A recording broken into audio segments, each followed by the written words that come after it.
Now that Donald Trump has been elected President of the United States for the second time, many of the millions who did not vote for him are seeking comfort in the aftermath of the election results.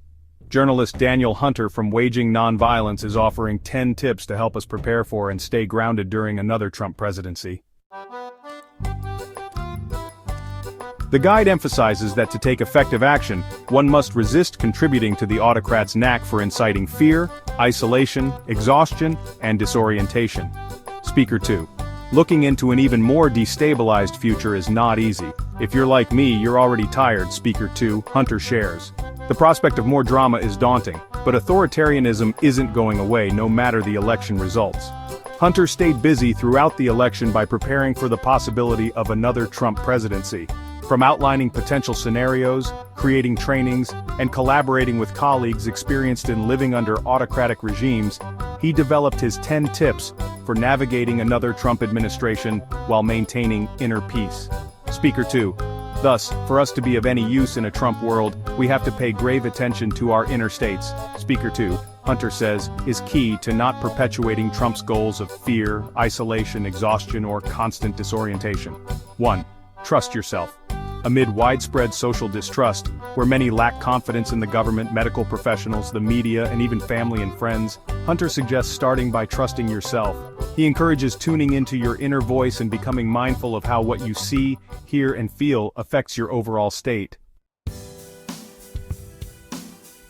By checking in with your feelings and emotions, you might find yourself putting down your phone for a few hours, getting some rest, or making peace with your fears.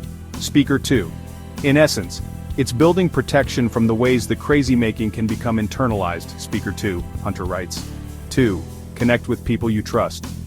Hunter points out that social isolation is a foundation of fascism and dictatorship, urging readers to stay connected with affinity groups who share similar values. Drawing on Hannah Arendt's The Origins of Totalitarianism, he emphasizes that loneliness is a core ingredient of autocracy. To counter this, he encourages going out, engaging in social groups, and finding like-minded people. These connections help build trust, allowing individuals to explore their own thinking and support each other in staying sharp and grounded. Speaker 2. We have to consciously break that distance, Speaker 2, Hunter writes. 3. Allow yourself to grieve. Grief is a human emotion that should be embraced and not contained. And Hunter suggests we start by listing and allowing feelings that come to arise. He recalls staying up late with a friend after Trump's 2016 win, and just letting their emotions flow. Speaker 2. We alternated between rageful spouts and tears. We grieved.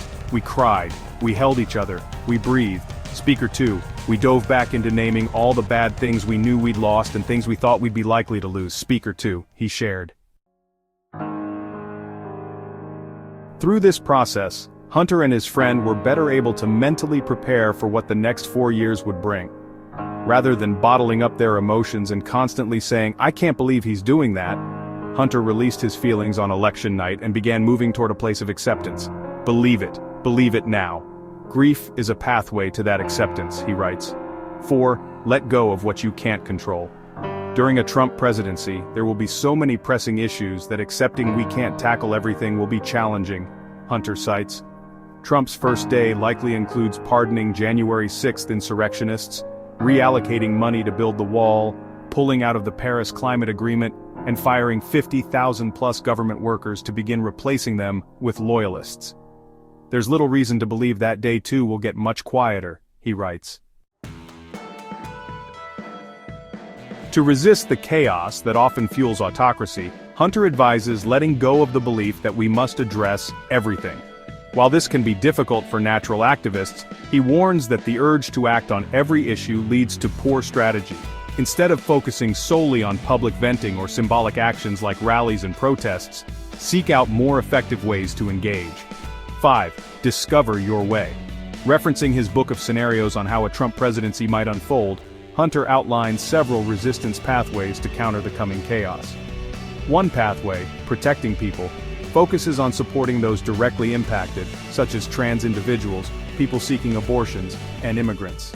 Examples include creating immigrant welcoming committees, establishing abortion support funds, or training volunteers in safety skills to respond to white nationalist violence. Other pathways include defending civic institutions, where people unite to defend establishments missioned on protecting civil rights, disrupt and disobey, where individuals intervene to stop bad policies or show resistance, and building alternatives in support of more democratic processes.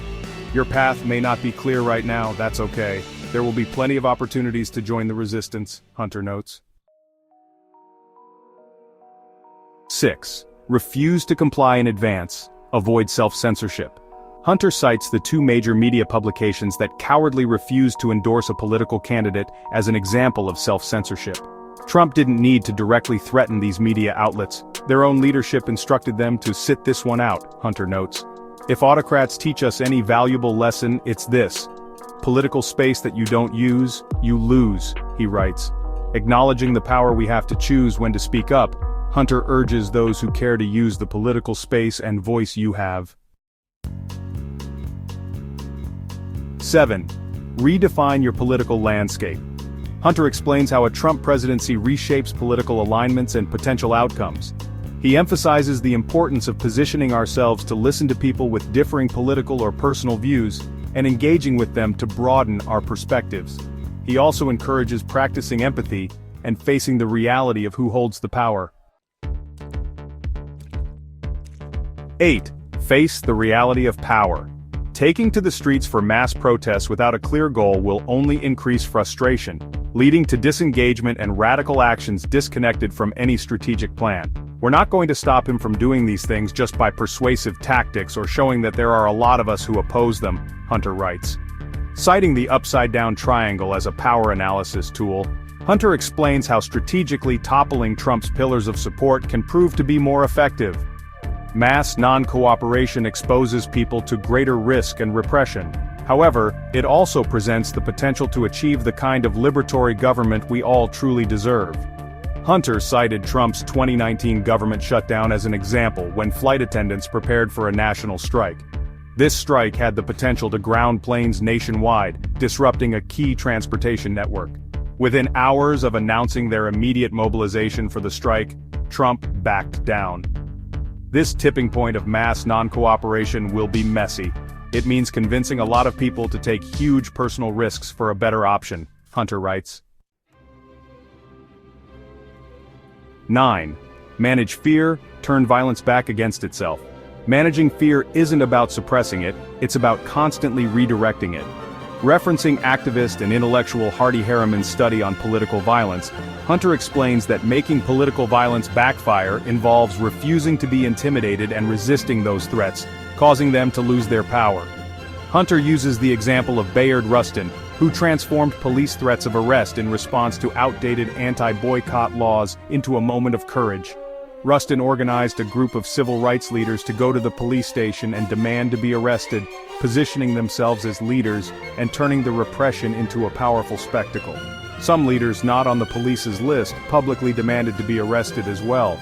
Those charged were met with cheers from the crowd, holding their arrest papers high, turning the fear of arrest into a moment of triumph. 10. Imagine a better future. Regardless of who's in office, there's a whole world out there with beauty we can set our sights on instead of relishing on the state of the government and how it's impacting our country. On the days when I can't sense any of these political possibilities, more than not, I zoom out further to the lifespans of trees and rocks, heading into spiritual reminders that nothing lasts forever, Hunter writes. All of the future is uncertain, but using these things we're more likely to have a more hopeful future and experience during these turbulent times.